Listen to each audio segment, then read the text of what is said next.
All right. Hi, everybody. Welcome to our Human Trafficking Basics for Caretakers AGAPE monthly educational training session. We are joined today by Jennifer Madera. Is that correct? Yeah. Director of Safe Harbor and Shelter Services at the Children's Village. And so I'm going to read a brief bio of Jennifer's. Jennifer has been in the human services field working intensively with at-risk youth for the last 18 years.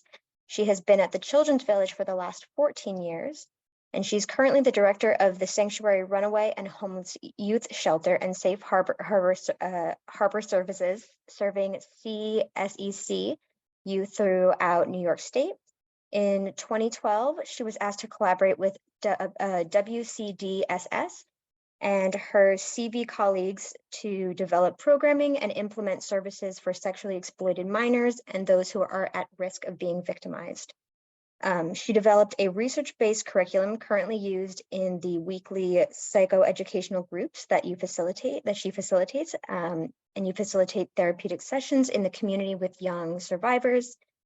And Safe Harbor services are comprised of these groups in the community, as well as a 5-bed residential facility called Empower House, serving young women in foster care ages 12 to 21. And she obtained a Bachelor of Science in Psychology through Mercy College and a master's degree in school psychology through Iona. And she's currently certified in anger management. She has training in CBT and DBT, with expertise in underage victims of commercial sex exploitation and interventions to address the needs of this population. Fantastic. And now I will pass it over to Jennifer. Thank you so much for being here. Thank you guys so much for having me. I'm really excited to be here. I hope I'm going to go through some basics related to human trafficking.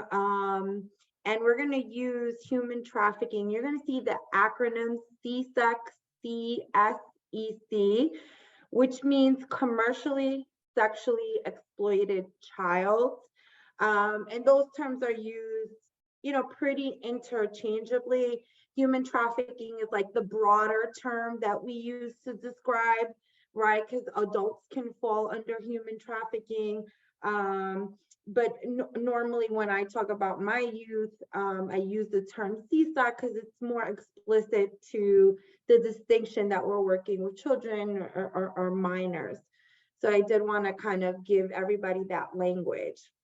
So I hope that you guys are able to participate. I know that many of you parents are on the run or maybe doing, some things at home with your kiddos.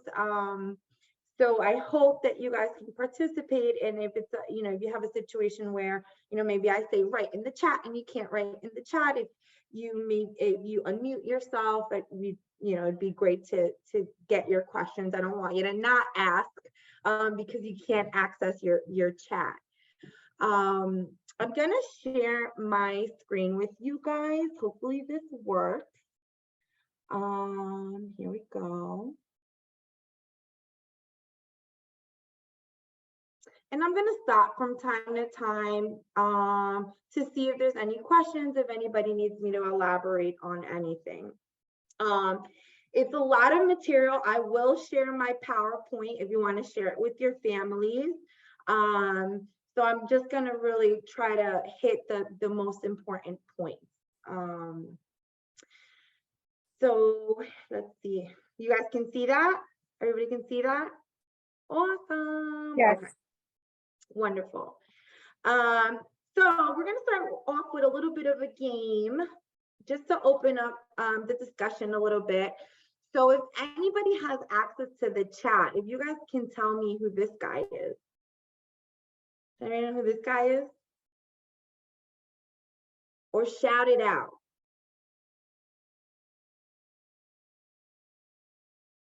No one knows who this guy. Oh, Miss Early said Al Pacino. That's right, Al Pacino. And most of us know him for being this really tough guy actor who plays roles like in Scarface and Godfather and Casino.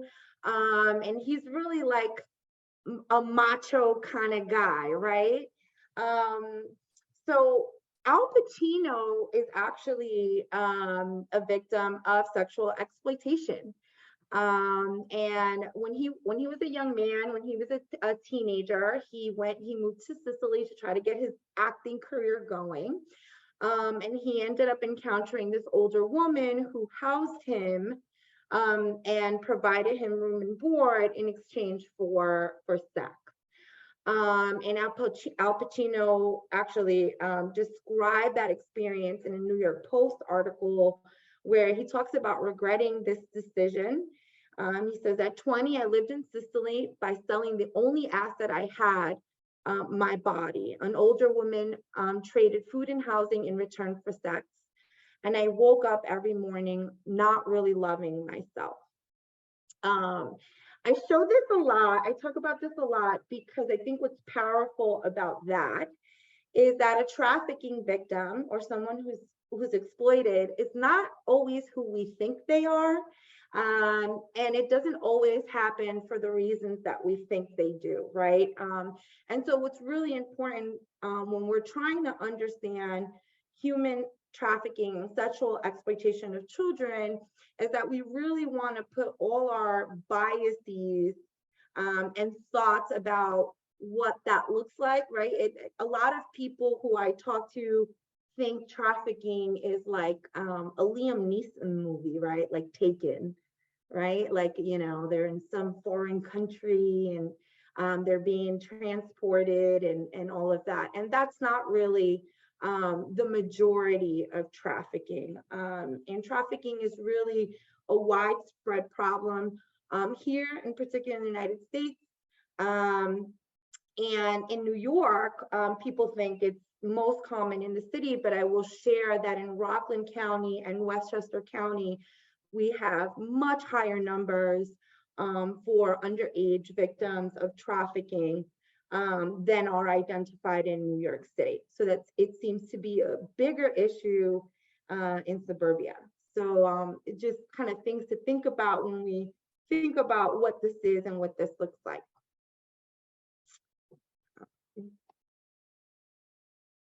Okay, so I want to go over a little bit about when we're talking about trafficking and commercial sexual exploitation.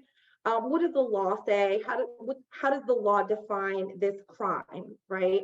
And it looks at three different elements, and it's act, means, and purpose. The act is the what, right? So what is happening? Recruitment, harboring, transporting, obtaining, patronizing, or soliciting of a person, right? That's the what piece. The second element is the how, right? So how are they able to do this? So normally it's induced by force, fraud, or coercion. And the next element in the federal sex trafficking definition is the why, right? So any sex act for which anything of value is given to or received by a person. And so when we think about things of value, and we think about items that are tangible, they're not always really material things, right? And so a trafficker may leverage anything that a youth may view as valuable, as important, as needed, as necessary to engage this child in an illicit sex act, right? And the law also is very specific that anybody under the age of 18 doesn't need to show force, fraud, or coercion. Just by the fact that they're a minor, they are considered a victim. Other really important aspects of the law that I want us to kind of think about is that there doesn't have to be a third party like a PIP. So we often think that there's like this individual who's pulling all the strings, right?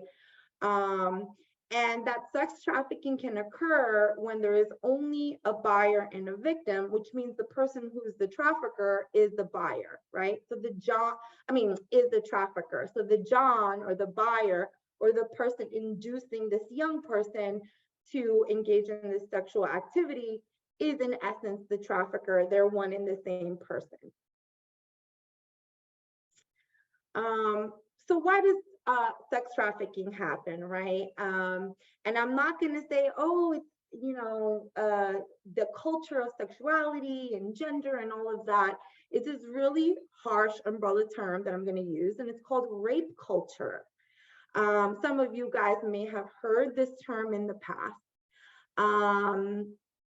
And rape culture basically is a culture or different things in our culture. We see this a lot in you know, media, creates an environment that gives people the sense that sexual violence is okay and that sexual violence is normal.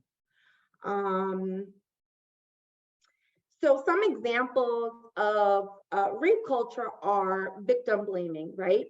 So when we hear someone was sexually assaulted or someone was victimized, we ask them questions like, you know, what were you wearing? What did you say, right? That's an aspect of rape culture. Sexually explicit jokes, gendered violence in movies and TV, defining manhood as dominant and sexually aggressive, right? So men are supposed to behave this way, and that's okay. And then defining womanhood as submissive and sexually passive, right? So we're supposed to kind of accept this kind of behavior, right? Not taking rape accusations seriously, right? So I hear a lot from people with everything that happened with the Me Too movement. I hear this idea of like, well, some people lie about, you know, being raped or being sexually abused. And albeit that is definitely a possibility and something that happens, it is very, very rare and very, very unusual for that to happen. Even in cases where victims recant rape allegations, a lot of time they do so just because they don't want to be involved in the processes that follow, right? We teach girls, what is rape culture? We teach girls to avoid getting raped instead of teaching boys not to rape, right? So we tell our daughters, you know, don't wear that crop top because you're going to give someone the wrong idea. Instead of telling them that anybody who looks at you sexually when you're 14 or 15 is not a well person, right? Is the perpetrator, right? And normalizing violent sexual language. So when we hear young people in particular talk about sex or even the act of sex, you know, think about the language that they use to describe sex, right? I hear young people say like, you know, how many bodies do you have, right? That's how many people did you sleep with? The words that we use, I'm going to be a little explicit, no cursing, but I'm going to use some language that might be uncomfortable. We're talking about something uncomfortable, right? So what do we say when people have sex? Oh, I nailed her, I banged her, I smashed her, right? So we normalize the use of this kind of language. We say things like boys will be boys. We tell our daughters if boys hit them, that must mean they like them, right? So we give young people these really kind of mixed up messages about sexuality, about their bodies, and about relationships. And that creates this environment where exploitation can happen. Does anybody have any questions so far? Okay, I'll move on to the next slide. Okay, so what are some of the risk factors or the vulnerabilities for victims or survivors of sexual exploitation and trafficking, right? What we see time and time again is some combination of these things. So someone with a history of substance abuse, histories of physical abuse and trauma, histories of mental health issues. Identifying as LGBTQ is a really, really big one. And we see this a lot with our male survivors, right?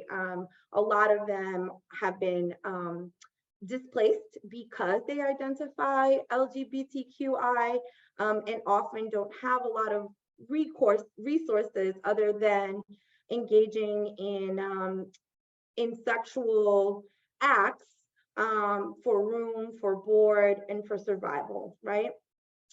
Limited English proficiency, undocumented individuals, right? They're very vulnerable.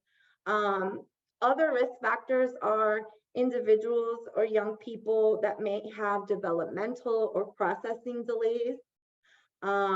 Young people that may be, chronic runaways, experiencing homelessness, or have some other form of unstable housing. Young people who don't have a lot of positive adults in their lives. Young people need positive adults, not just their parents. They need mentors, they need a trusted teacher, a coach that they can have a positive relationship with.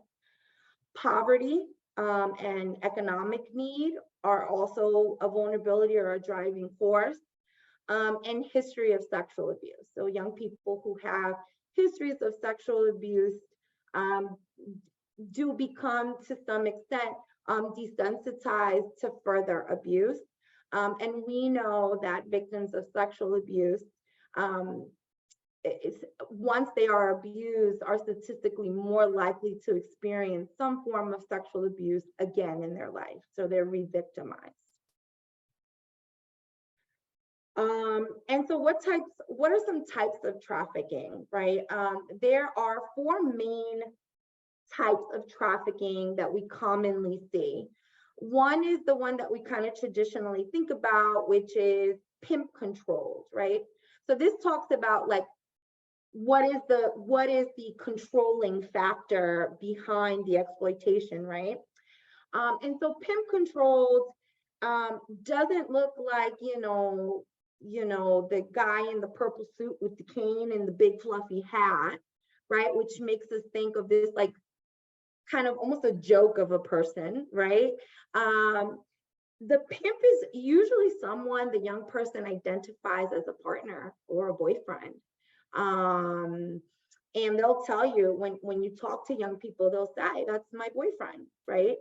And usually it starts off as, they call it the Romeo pimp.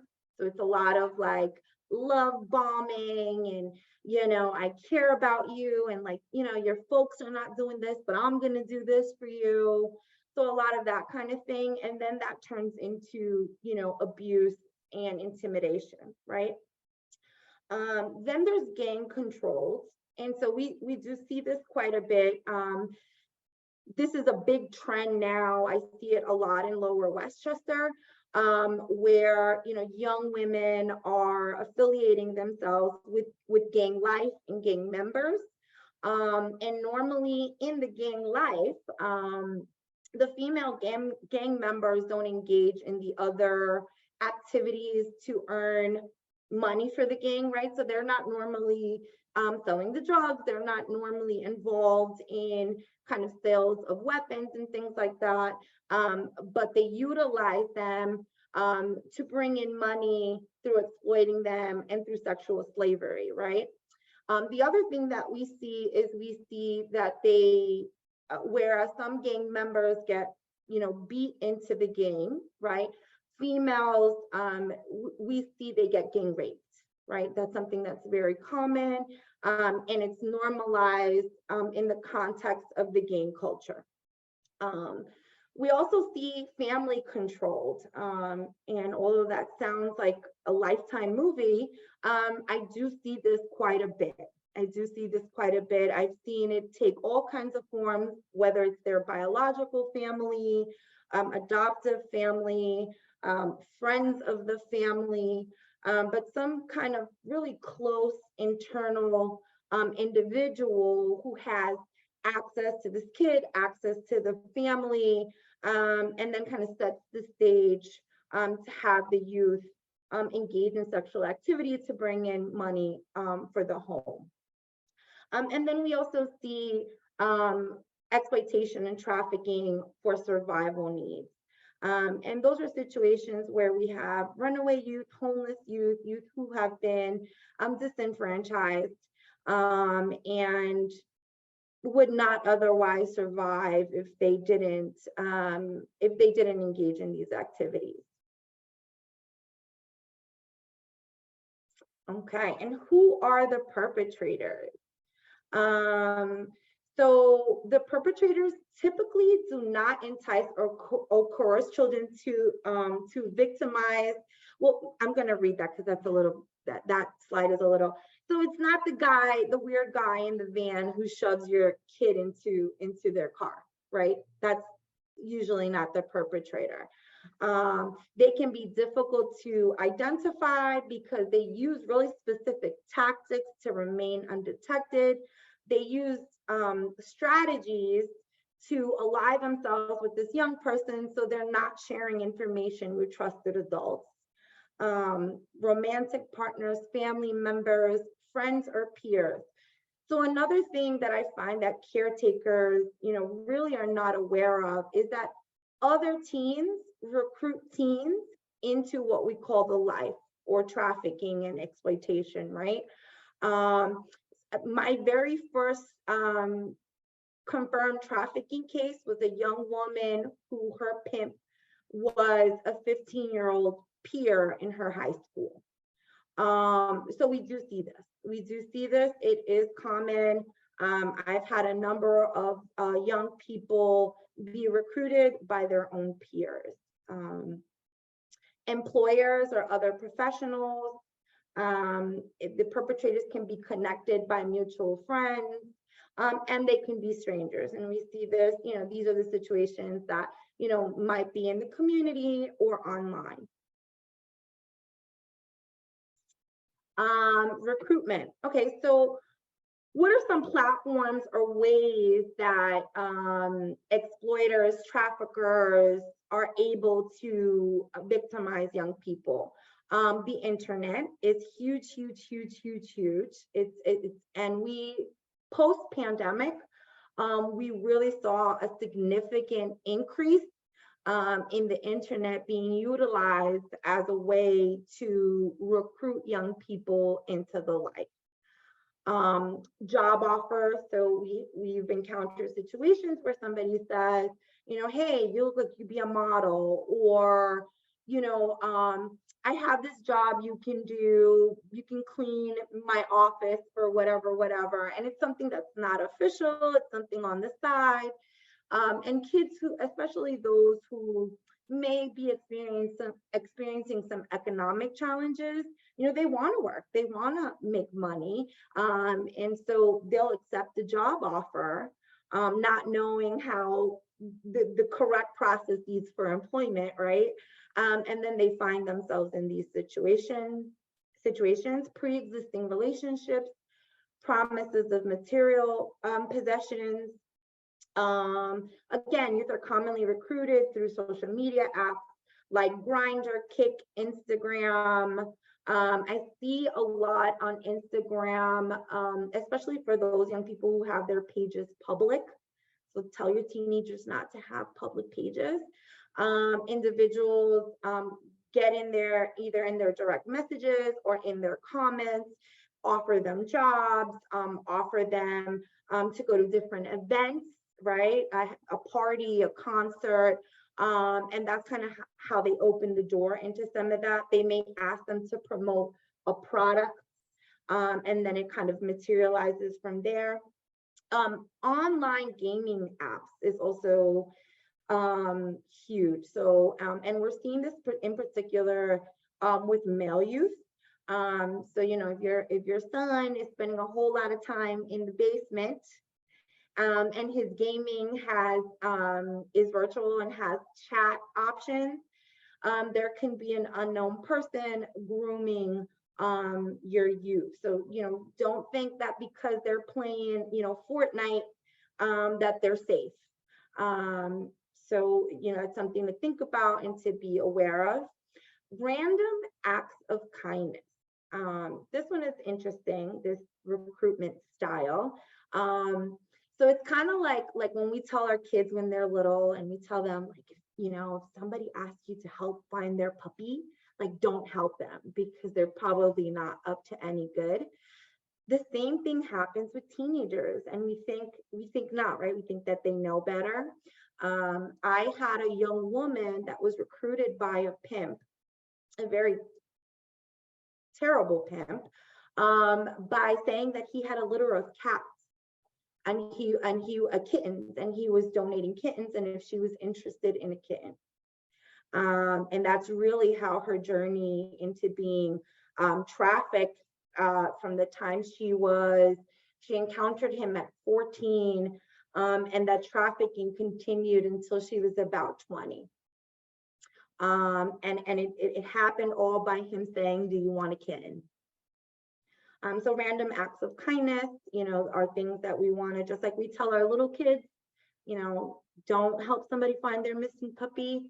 We have to give the same messaging to our teenagers. So recruitment. So again, many of the individuals that do recruit young people into what we call the life or trafficking and exploitation, they sometimes hold positions of trust. So doctors, religious leaders, teachers, parents, and other family members. Again, it's common for there not to be a third party. So the buyer and the trafficker are the same person, are the same entity. Boys in particular are not likely to have a pimp. So that's something to think about. So that looks a little different when it comes to boys. And they are very likely or more likely to be recruited by friends or peers because it's less threatening, right? So if your homegirl invites you to a hotel party, you'll probably say yes before the weird dude down the street, right?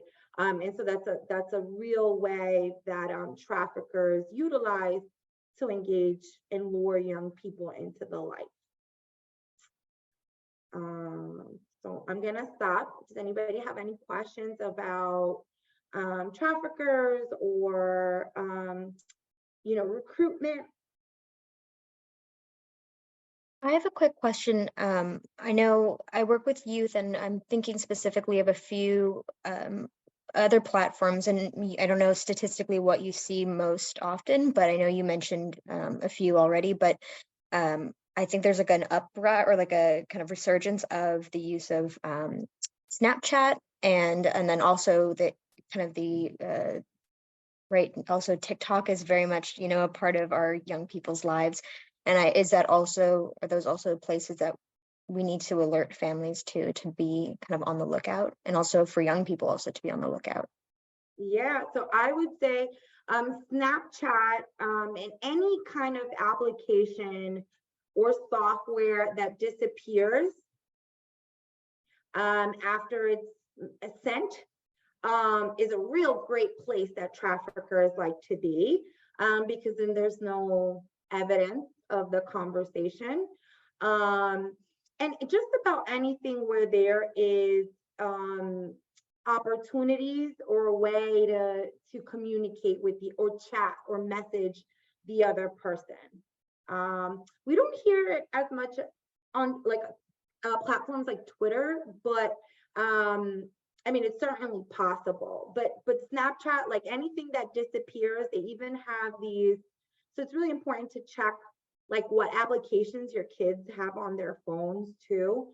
So any of those applications where they have disappearing text, like I sent you the message and it disappears, is cause for concern. And it might warrant a conversation with your young person, like just use regular text. You're not allowed to use this app, So yeah, so, I think TikTok, you can chat with other people, you can message other people. So anywhere you can message other people, traffickers can certainly access your youth. Thank you for that question. Okay, so I'm gonna go into a little bit of the grooming process. And if you guys ever want me back, I can talk in more details about really specific strategies that traffickers use, from like language to things that they say and things that they do that really kind of get young people caught up and confused. So sexual grooming refers to the tactics, behaviors, and methods the perpetrator uses to prepare their target for sexual abuse. The goal of grooming is to sexually abuse a child without detection. And kind of what that may sound or look like with our teenagers is kind of this role-playing piece of like, would you do this? Or can I do this? And then that escalates into another behavior, another act, and another behavior, and another act. So that it's like this progressive kind of thing that is happening. The perpetrator will select someone to victimize who is commonly vulnerable. So, you know, perpetrators don't usually go after, you know, young people who seem, you know, really connected to adults in their life, young people who have good interpersonal skills, good boundaries.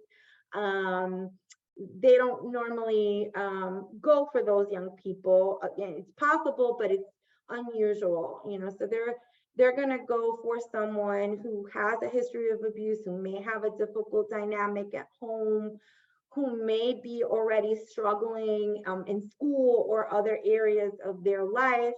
I've seen, so like during the day, right, like during school, if you see a kid kind of like walking in the street and you like, you know, they're supposed to be in school, that already is like a vulnerability. That's already like an alert to me, like you're not in school, and if you go somewhere else, no one's going to know where you are. So those are the things that they look for, those vulnerabilities.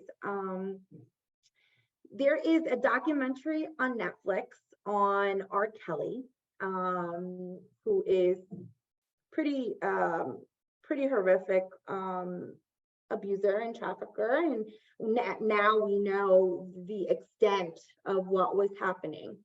One of the interesting things when I was watching this documentary that one of the young women talked about is that she had a history of sexual abuse.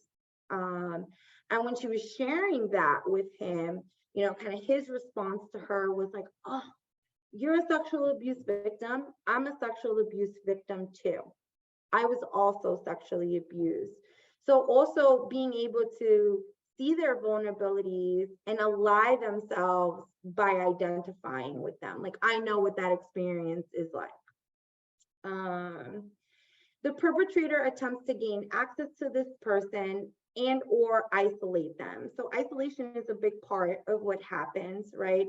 So turning them against their friends, turning them against their parents, making the young person feel like they're the only person they can trust and rely on. They're the only person who understands them. So the perpetrator develops a relationship with the victimized person and others known to them, like parents or caretakers. So sometimes we see adults that have friendships with other adults, and that adult could then try to bridge trying to abuse a child through that relationship with the adult. So it's something to look out for. And basically the perpetrator desensitizes the child to sexual contact and physical touch. That could be through exposing them to pornography.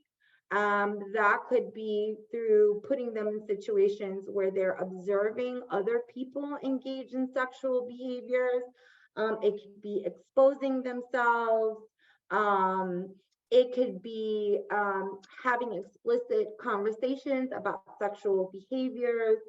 And this is kind of how they desensitize them. And then with teenagers, also like, oh, like, you don't know that, right? Like shaming them for maybe not having these kinds of experiences. And so they, you know, young people want to seem like they know, or they're, you know, they have had these experiences. So they kind of allow some of these behaviors and these conversations to persist. Sorry, I'm just trying to see what the top, I can't see the top because it says your screen. says you're screen sharing, but doesn't show me the top. Okay, so basically, what are some red flags or what are some signs that your child may be in a situation where they're experiencing exploitation and or trafficking, right? So if you notice a change in their behavior, maybe your young person is normally really outgoing and very vocal. Maybe your kid is a kid who tells jokes, and all of a sudden they're very introverted, they're very quiet, they begin to isolate themselves. Maybe they're spending more time in their room. Maybe you notice they're very irritable, right? Like anything that you say and they're snapping at you. So changes in behavior can be an indicator. So none of these by themselves can tell you that this is happening, right? And every young person is different. So not all kids are going to exhibit all red flags. So it's really about, digging into your own mind about the child that you know, right? Changes in how they dress. So maybe you had a child, who dresses very preppy and they wear like, sweaters and V-necks and what have you. And all of a sudden they're wearing all black. They look like, Elvira, Queen of the Night. And, and I'm not saying that specific style of dress. I'm just saying anything that's a stark change from what you see normally. What I see normally with my young people is girls who start to purchase like heels, short clothing, sparkly clothing, cocktail dresses. I see another big one that I see is like fancy underwear or lingerie, right? That's really notable. Your teenager, I'm not just talking about she buys like a pink bra from Victoria's Secret. I'm talking about, something that is very explicitly like sexual, that a teenager would not normally purchase. Connecting with strangers online. And so I want to say that we live in a different culture, in a different world, and how our young people socialize is different from how some of us socialize or develop friendships and relationships. And so some of this, in terms of connecting with strangers online, is developmentally appropriate, and it is culturally how kids make friends and make relationships, right? And so there's no judgment. But if you're seeing that happen a lot, you're seeing, a frequent connecting with unknown individuals, that may be something that could be a red flag. This is a big one, and this is one that I see very commonly: coming home with a random electronic device. So kids that come home with cell phones and you're like, where'd you get that cell phone? And they're like, I found it, or such and such gave it to me, right? That's definitely cause for concern. Just definitely eyes open when you're hearing something like that. So I see kids with multiple cell phones, with secret cell phones. So coming home with a random electronic device could be a red flag. Coming home with money, expensive gifts, or other items of value. Other things to think about, your kids coming home, they're getting their hair done, their nails done, and things like that. They're getting expensive sneakers, and you're not sure where that came from. Maybe, they didn't get paid from their, job at wherever, and they have $200 pair of sneakers. That could be a red flag. This one is not as common, although I'm sure TV and media will have you think this happens all the time. But being branded, I have seen it. And it's usually in the context of organized trafficking, and being branded, having some sort of tattoo or mark or piercing that would identify you as property of that trafficker. So that's something to look for as well, although it's not as common.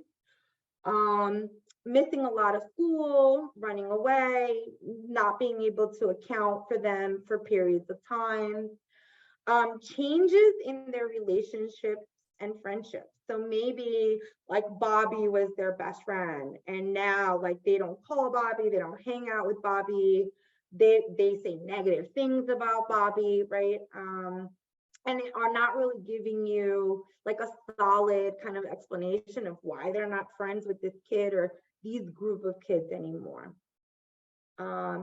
Uncharacteristically promiscuous behavior or references to sexual situations, either in person or on social media. So what that looks like is, you know, a young person maybe who doesn't really have those kinds of explicit conversations, all of a sudden is making some very explicit, specific sexual references that they may not have been familiar with unless somebody exposed them to that, right? Signs of physical abuse, we do see that. Kids make excuses why they have a bruise, why they have a mark, why they have a scratch. But if you're seeing this happening with some frequency, it's definitely a red flag. Self-injury and self-mutilation is also a very common one. So young people who are being victimized experience a lot of shame and guilt, and they don't really know how to cope with what's happening. And some of them resort to self-harming strategies. So these are some of the red flags. Does anybody have any questions about any of these? And Kylie, tell me how I'm doing on time. You're doing a great job on time. And then I just have a quick question as to, I know you addressed how you might see a difference in dress in women, but how would you necessarily, is there a trend that you've seen or even things for families to look out for regards to like young men, what they might, how they might be? Is it like, you know, you mentioned expensive shoes. Is it kind of like that, or? So with LGBTQ youth, it might be a little different. So they might dress, you know, in a more, if it's a male youth, they may dress, you know, more kind of feminine. You know, I do see things like, really it's the like name brand clothing or certain types of like fancy kind of clothing with boys. With girls, it's like more like revealing or sexualized way of presenting. Thank you. Great question, thank you. Okay, so the question that all parents might have in this moment, now that we learned all the scary stuff, is how do you protect your child from this, right? It's real, it happens, it's a $10 billion industry. And they're coming through us, to us through our internet, our phones, our laptops, right? And there's a couple of things that we as parents and as caretakers can do to try to protect our kids. The most important thing that I tell parents is really make spending time with your child a priority. Really try to connect with them, understand who they are, have opportunity. Yeah, you know, you want to give your kid a moral lesson and talk to them about something. That's great. They need that. That's why you're their parents. But also being able to have time and conversations that are not about judgment or being punitive, and that it's just about relationship building, whether that's, you know, playing a good old-fashioned game of Monopoly, or, you know, going to watch a movie, and then kind of talking about that after. So really, really making the time to feel your child, to make sure that your child feels valued and loved, not just because you tell them you love them, but because you're giving them your undivided attention. That is really what these perpetrators look for, right? Like that kid that doesn't feel that connection. Be patient. Don't push a youth to talk before they're ready to. If you really suspect that your child is being trafficked or that some sort of abuse is happening, you know, you don't want to like force them or use the strategies that this perpetrator is using to get them to talk about what's happening. So being able to be patient and letting them know that when they're ready to talk, that you're ready to listen. Building their self-esteem by helping them recognize their self-worth, their capabilities, and potential.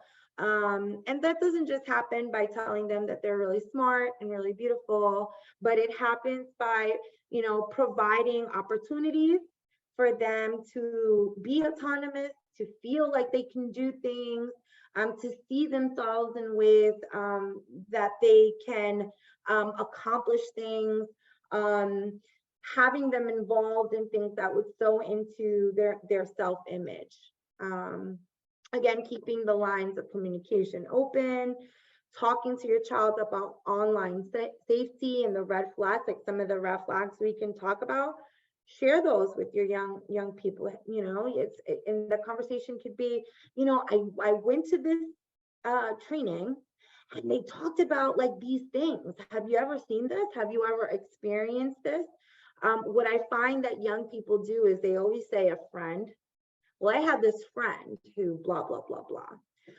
And they might really be talking about the friend, but you may learn talking to them more that they might be talking about themselves. Help your child develop a strong sense of community. So this goes back to having positive adults in their lives. They need role models, and they do that through being involved in sports, having hobbies, volunteering. Encourage them to talk to adults if they are suffering or in trouble, whether it's parents or a trusted friend. So being okay as a parent or a caretaker to be able to say like, you know, you don't want to talk to me, you don't want to tell me, that's okay. I get that. I'm your parent. Can you tell me one person, one adult that you can talk to about what you're feeling? Talk about the dangers of sex trafficking and educate them about the red flags. Listen and be proactive. Ask your child questions about their peers, people around them, relationships that their peers are having, pressures that they may be experiencing to drink or use drugs or engage in sexual behaviors, bullying that they might be seeing and or experiencing. I think what's most important is being able to have these conversations from a very non-judgmental lens. So I find, like, I do this myself, right? So I find like as parents, we'll start talking to our kids and they'll tell us, yeah, you know, because Sally snuck out the window and she went to the party and, you know, we're scared. We don't want our kids to do this stuff, right? So we're like, well, Sally shouldn't have done that. She probably scared the life out of her mother. And what you do when you do that is you shut them down. Now they're not going to tell you anything because you made it, now you judged their friend or judged this story. So really being able to like bite our tongue sometimes, especially when they're talking, to be able to listen. And maybe there's a separate opportunity when you can talk to them about, hey, you know, that thing that you were telling me about Sally, you know, that's very scary. That makes me concerned. Do you ever feel like you need to do that? And open the dialogue that way versus, you know, taking that opportunity to tell them what was wrong, what was right, you know, and giving them your spiel about what they should do, right?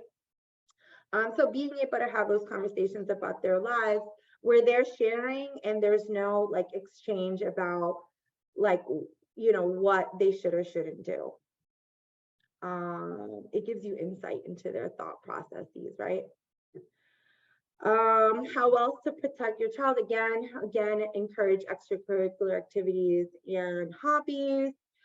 Teach media literacy. This is big, big, big, big. And start with when your kids are little. Don't wait till they're 16, 17.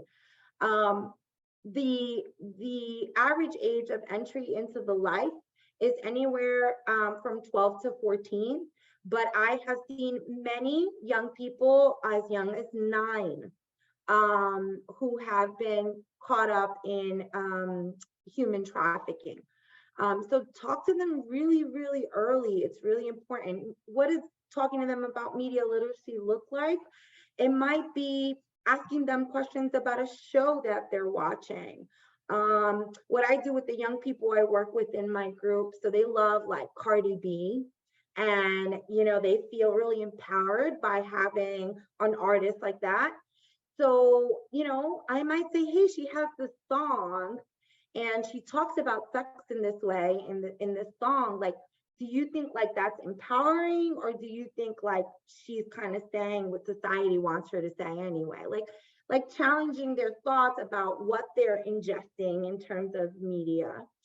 And so not just TV shows, movies, and like magazines or song lyrics, but also media literacy. Like, when you accept a friend request, what's your criteria? Like how do you determine if you're going to accept somebody's friend request or not?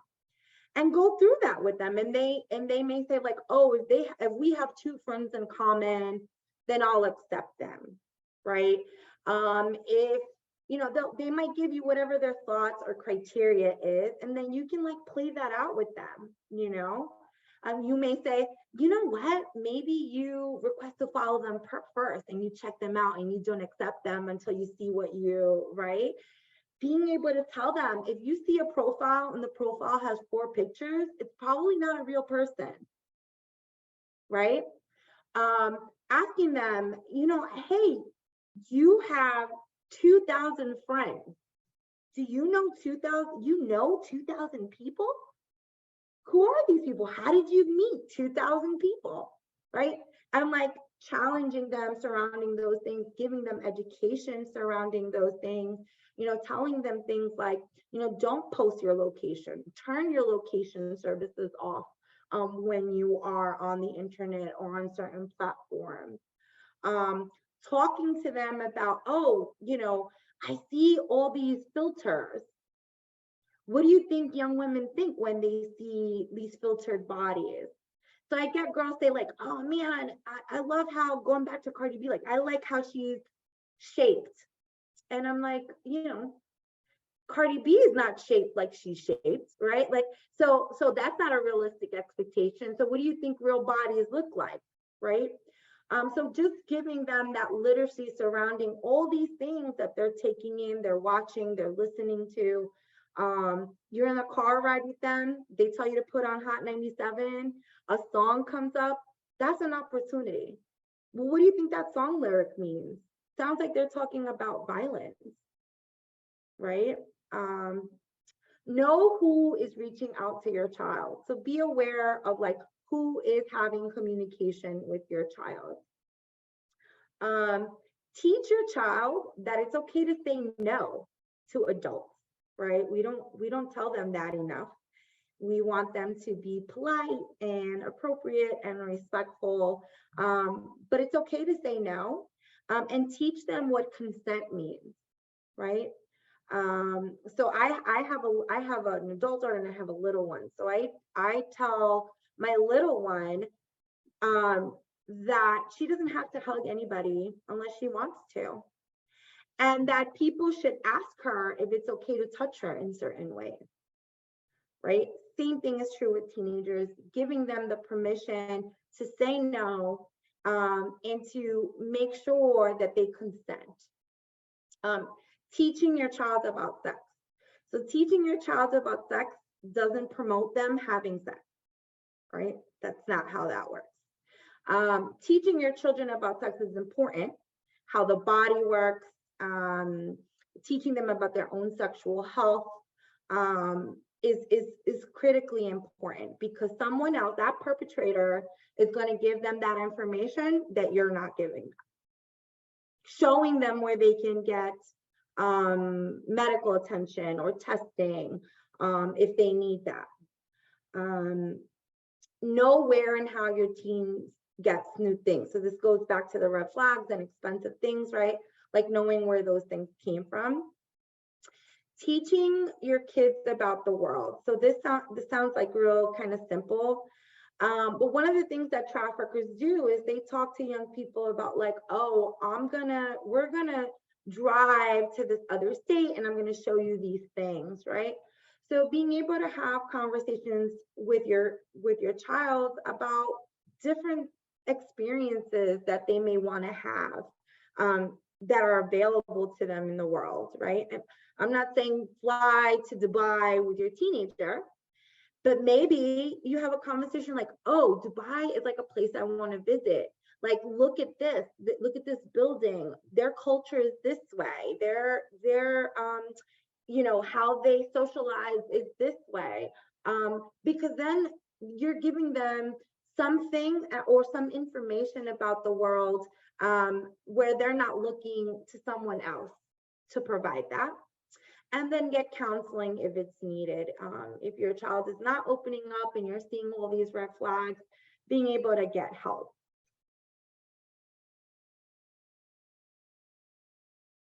Any questions or comments?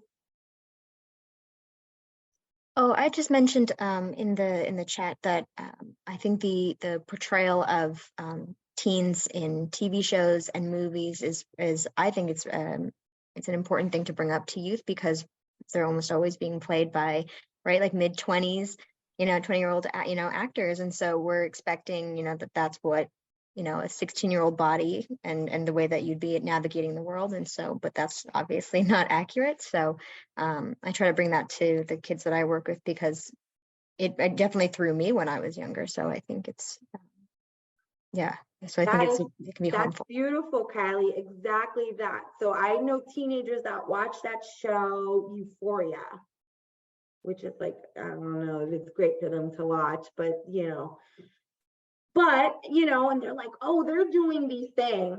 And I'm like, yeah, but she's 23, right? And so she's not really 17. And sometimes, even though they know, when you bring that to their, immediate consciousness, something shifts in their brain that, oh, she's an adult. Okay. And it kind of changes their perspective on what they're watching. So yes, that's beautiful, Kylie. That's really important. Having those conversations about what they think they're watching versus what we know is happening, right? Jennifer? Yes. So I think for me, what's also scary is that you having teens recruiting teens, and like, how do you prevent that? Because kids usually trust their friends, and that's, we tell our kids about all strangers and dangers and all that stuff. But as kids get older, they're not listening to us, they're listening to their peers. And when you have peers recruiting peers, and that becomes so scary. So that's what my fear is. Like, how do you tell your child not to, what I'm saying? Not to trust, like, what do you do? Especially when they moving away from us as parents and trying to be more autonomous and going towards their peers. Yeah, that's a great question. Trudy. It's really relationships. So my biggest takeaway in this work that I do and that I hope to give to you guys is that relationship and rapport that you build with your child is crucial, right? And so when they have a new friend, and we think the friend is like off or a bad influence, right? As many of us parents have had that. Our instinct is like, you can't hang out with like Brooke or whoever, right? And what that does is that turns the child more towards that individual you're trying to prevent them from spending time with, right? And so positioning yourself, the rules are the rules, right? So if the rules in my house are curfew is this, that's what it is, right? And you don't change that. But being able to have conversations with youth about like, well, what do you like so much about Brooke? What kinds of things do you do together? right?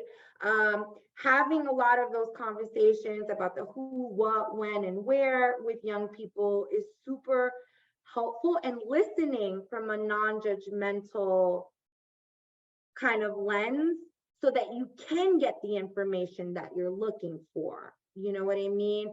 And then trying to look at if you see red flags with that youth as well, right? Is this youth that's coming in your house, you know, dressed in an overtly sexualized way?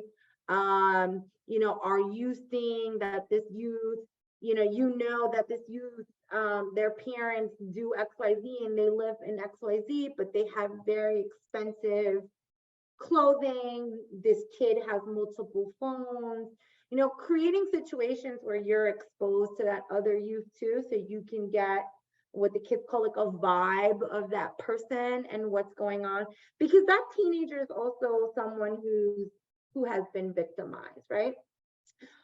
And then letting them know that, you know, again, talking to them about things like consent. So like if Brooke brings you around her adult boyfriend and her adult boyfriend has an adult friend, what are some of the risks you encounter if you're in the car with that person, right? What are some of, you know, how do you, other things that I ask is like, oh, you know that person, like, how do you know them? Or how do you know that you know them? So they'll say like, yeah, I know them. I know that dude. She introduced me to such and such, right? And it's like, okay, and his name is what? His name is Frank. All right, well, how old is Frank? I think Frank might be this age. Where does Frank live? And like, of course, the teenager knows zero details. And so like challenging them, like, so how do you know them if you don't know their last name? That doesn't sound like you know them. I would be careful, right? Like you want to do something that like a strategy that like motivational interviewing, like kind of asking them questions to reflect back information, because teenagers want to feel autonomous, right? They want to feel like they're part of their own decision-making process. And so helping them understand versus telling them, if that makes sense. I don't know if that answered your question. So yeah, so like relationship, having non-judgmental conversations,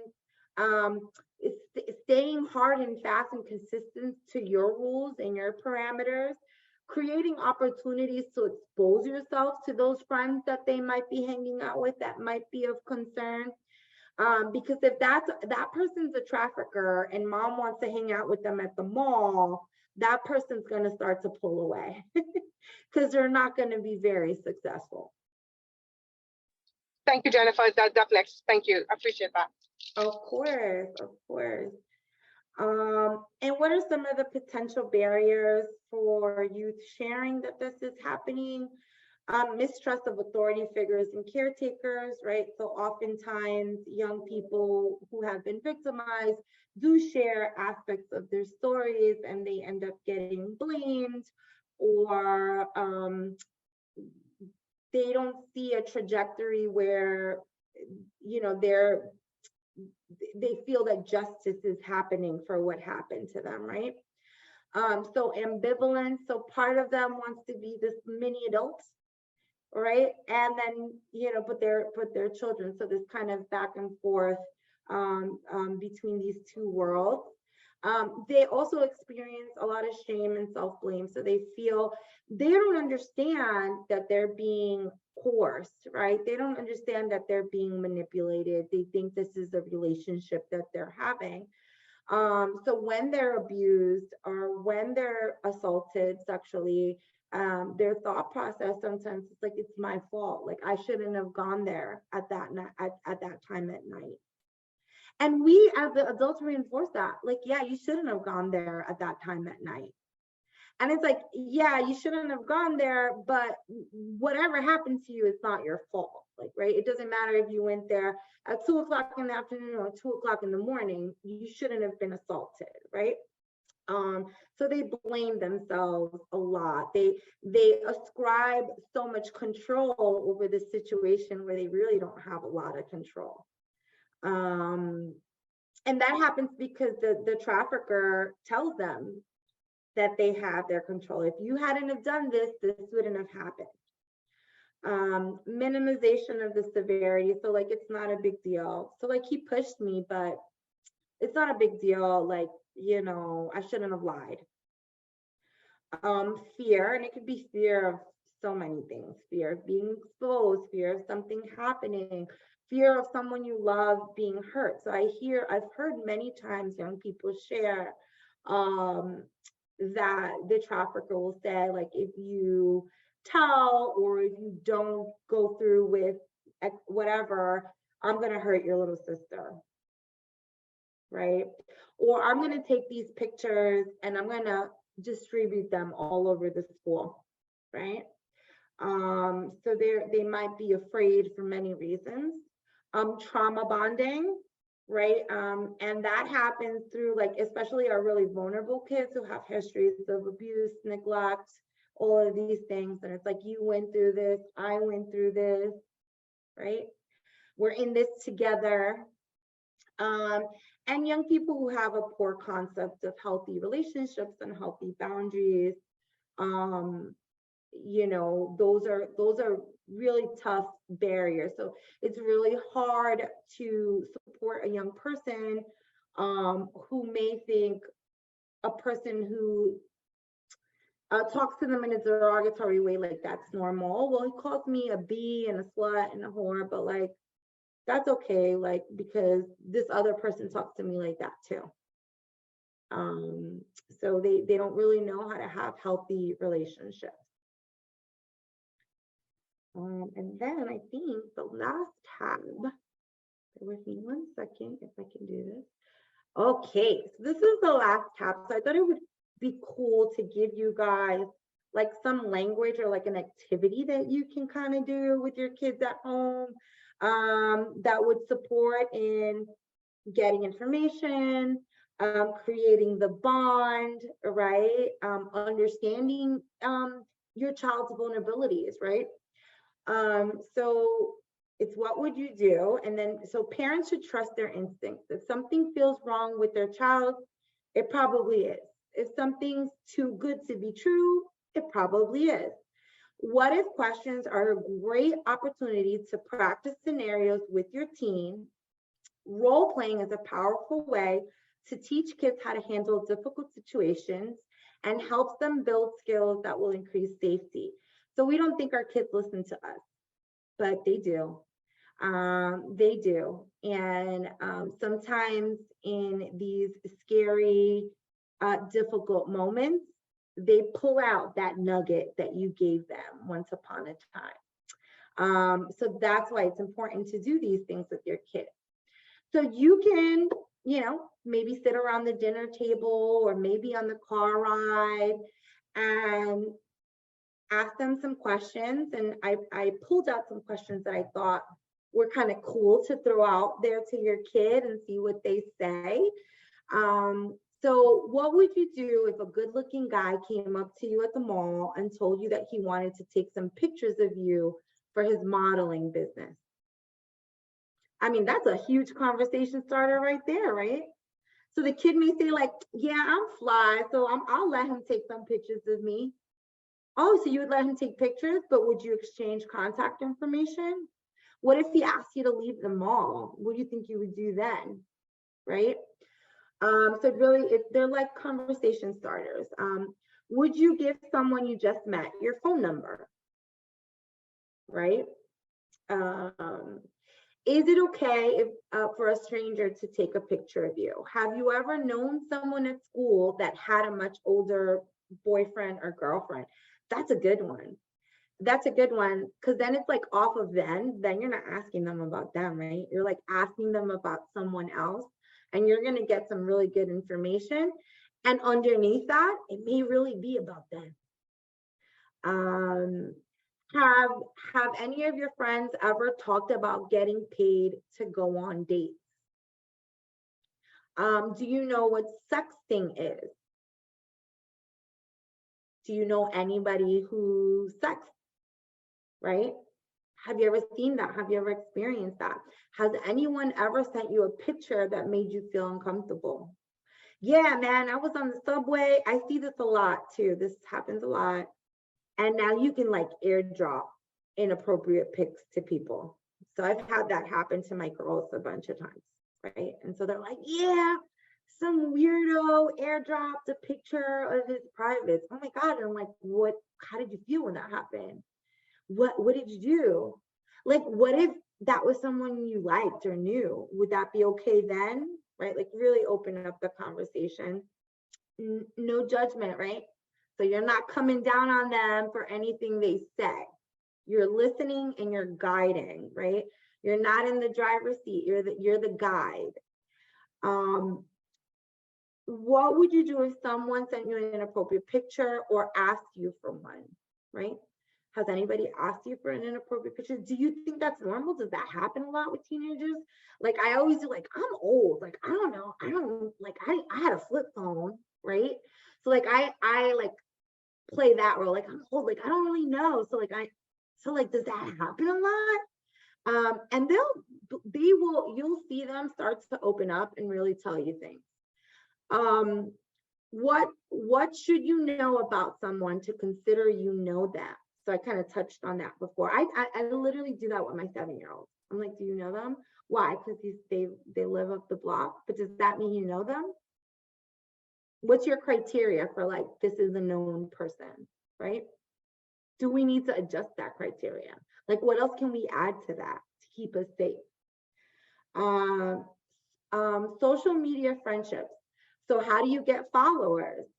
Like, how do you get followers? Who follows you? Who do you follow? Why do you follow that person? What's interesting about their page? Right? Has anybody ever messaged you randomly? Yeah, what do you do when that happens? You might end up being really proud of your kid. Your kid may say, like, I blocked that weirdo, you know, and like now you found out some good information about your kid's boundaries or lack thereof. So yeah, so having those conversations, these are some cool questions you can ask. I will again send the presentation to Kylie and to Ms. Kent to provide to you guys. And that's it for me. I don't know how I did on time, but I hope I did okay. This was perfect. Yeah, we had like what, 10 more minutes really? So this was a perfect pace. Thank you so much. This was great. My pleasure. And if anybody has any questions, I'm gonna see if there's anything in the so Kylie, look, Kylie has some wonderful healthy versus unhealthy friendships. There's some good videos on YouTube, right? So you can say, hey, like I wanted to watch this. Can you watch this with me? And they might know what you're doing, but it may make them feel good that you're doing it. Well, thank you everybody for your time. Oh, Felix has his hand up. Hi. I really appreciated seeing the questions about checking their criteria, because out of a lot of things that you came up with, that was one of the things like, I've come down on her, my older one, especially when that whole Snapchat thing was raging. And I'm like, yeah, no, and such. And she ended up setting up a separate room. So friends that she knew, and then, and I had to keep changing the word acquaintances. Somebody, there's a big difference. But the age, if we can talk about age for a second, especially grooming, I know you got to start early, as far as that whole trusting and so forth. But what age do you envision this should be started at? Starting conversations. Having these conversations that are a little more than just, appropriate, personal space and so forth, more than that, more structured. So I would say from day one, as soon as your kid can talk, you need to start having conversations about body parts, privacy, consent, right? So my 7-year-old, she'll tell you, she's like, no, that's private. That's my privacy, right? So like understanding what's private, what's not private, what's intimate, what's personal, good touch. And this sounds corny, and some of us heard this when we were younger, like good touch, bad touch, right? So what areas are, so is a hand on your shoulder a good touch or is it a bad touch? Well, it could be a bad touch if I don't want you to touch my shoulder, right? Names, proper names for body parts and body function. It is important, okay? It is important to tell your 3-year-old that it's a penis, right? Or that's a vagina, right? It's not your flower, because what happens is if somebody's grooming or looking to be abusive, their innocence, their lack of knowledge about their own body is going to work against them. And so I would say, as soon as they can talk, have developmentally appropriate conversations about body parts, body functions, consent, who's a known person, who's not a known person, right? You know, and stranger danger sounds kind of like reductive, like it's like, right?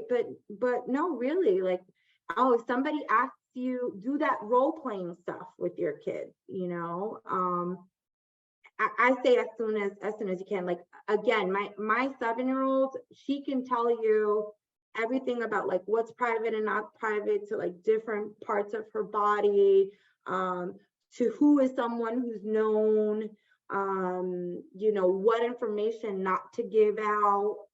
So as soon as possible, because then it becomes like they're normal in how they interact with the world and other people. Thank you. Yeah. And Jennifer, I think we have 2 questions in the chat.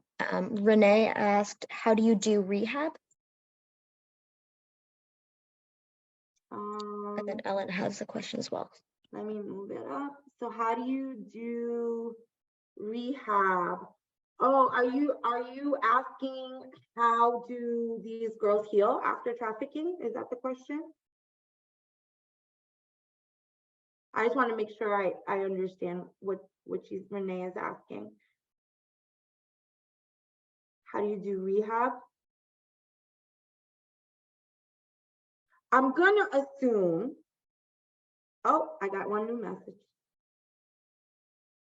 Oh, okay, good. Yes, that was what I assumed, but I didn't want to like think that, and maybe you were asking something else. So, so what I do is so young people need to be in treatment, right? Trauma-focused treatment that give them coping strategies that help them understand that they've been victimized. I provide a lot of education on what's a healthy relationship, what's not a healthy relationship, what are the dynamics that are involved in domestic violence and abusive relationships, what are the dynamics that are involved in healthy relationships. I find that young women who have been exploited, although individual therapy is great, group therapy is really wonderful for them. So teenagers who have had similar experiences, sharing, we do like healing circles where we talk about different topics as related to their victimization, and they share and support one another. Also increasing their protective factors, making sure they're engaged in, you know, positive pro-social activities, being able to get them access to those things whenever possible. Yeah, just, you know, and a lot of like patience, because it takes time. So they're rewiring their thoughts about like relationships and like how things kind of unfolded. So they may still, you see them sometimes get out of the trafficking situation and then they'll get into another relationship and it's like really negative as well. So, you know, continuing to understand the stages of change, right? and that relapse is a stage of change, not necessarily that relapse means going back into the life, but it could be experiencing another tough or unhealthy kind of relationship dynamic. So like a lot of patience, a lot of non-judgment, treatment, a lot of education. So like to Felix's earlier question, they didn't get, so a lot of them don't have that information about, you know, consent, or even, and I'm going to say something really controversial, but I'm going to say it, right? Like, did you have sex because you wanted to, or because you thought you were supposed to, right? Like somebody else wanted you to, was it good? Did you enjoy it? Was it like at least something that, you know, so helping them kind of understand, like taking back their power, if that makes sense, taking back their autonomy, their control of their body, their affection. You know, you care about, you give affection and you're physical with who you want to be physical with to the extent you want to be physical with them, and that's okay. Yes. And then also like connecting them to other supportive services. So we find that young people who have been trafficked, substance abuse or the provision of substances is a big way that traffickers make that happen, right? So they provide drugs, they get our girls and our young men hooked on drugs. So they may need substance abuse treatment. They may need to go to Planned Parenthood and get checked out and make sure that they're healthy. So a lot of like meeting their basic needs as well. I know that was a lot, but I hope that answered your question. And then I think there were other questions. I don't want to miss anything. Any ideas around parents who are in denial? Oh my goodness. I mean, they need education too, right? So like I hear sometimes parents who love their kids very much blame the victimization on their child. So this happened because you weren't listening to me, because you broke curfew. I told you not to hang out with that girl or be with that boy or whatever it is, right? So they need a lot of education too. I try to just be real with the parents that I work with about what's happening, right? So like providing hard, fast, black and white facts, right? And so I've had people say like, oh, well, she wants to be with him. And I'm like, okay, well, she's 27, he's 27 and she's 14. So she's a minor. So what she wants is not really a part of the equation, right? What happened was a crime. So like helping them understand the facts around that. Also like helping them alleviate some of their own guilt and shame surrounding what happened. So a lot of parents, when their kids experience sexual assault, sexual abuse, domestic violence, they blame themselves. And so helping them, you know, get treatment, talk about those feelings, so then they don't put that on the kid. Yeah, I think as a provider, just hard, concrete, black and white facts and information.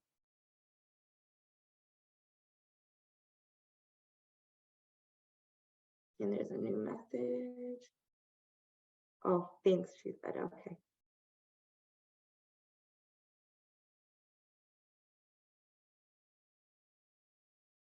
And then I just have one quick question, but it might be a longer question, but I'm always looking for, I think, good resources, especially to bring again to the teens that I work with. So they're anywhere from 10 to 17.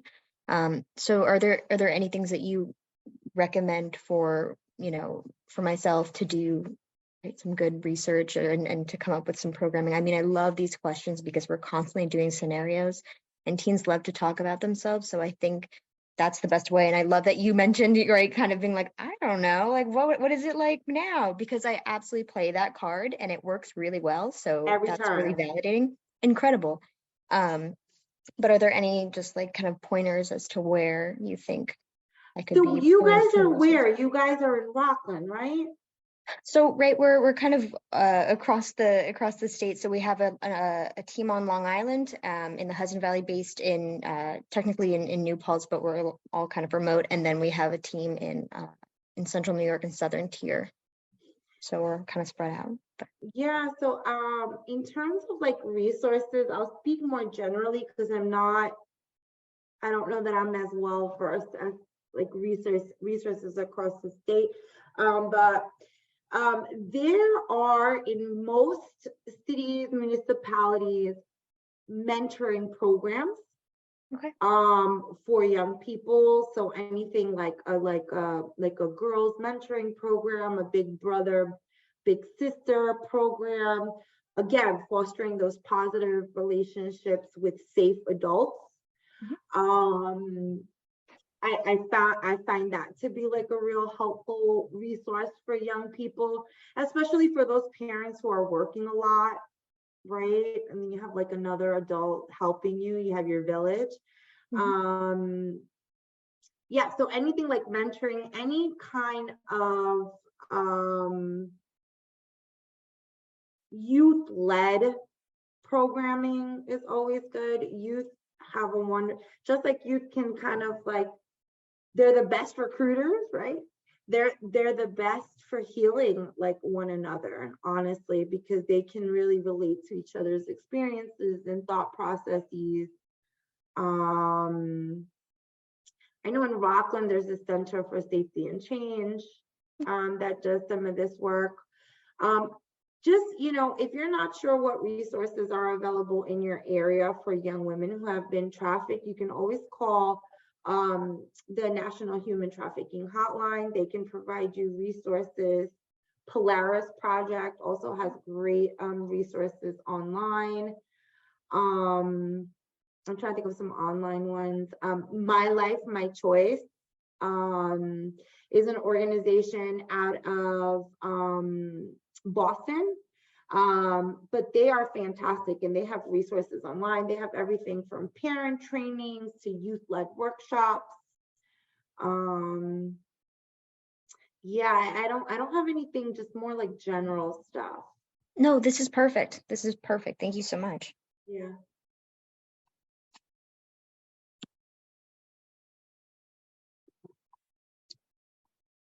And I think we don't have any other questions. So. Well, thank you guys. I love talking about the work that I do. So I really enjoyed spending this time with you. I hope that it was like helpful. I will send out the slides, and I'd be happy to come back and talk about some specific, if you guys want some specific information about this topic. I have quite a few trainings on it, so I'd be happy to come back.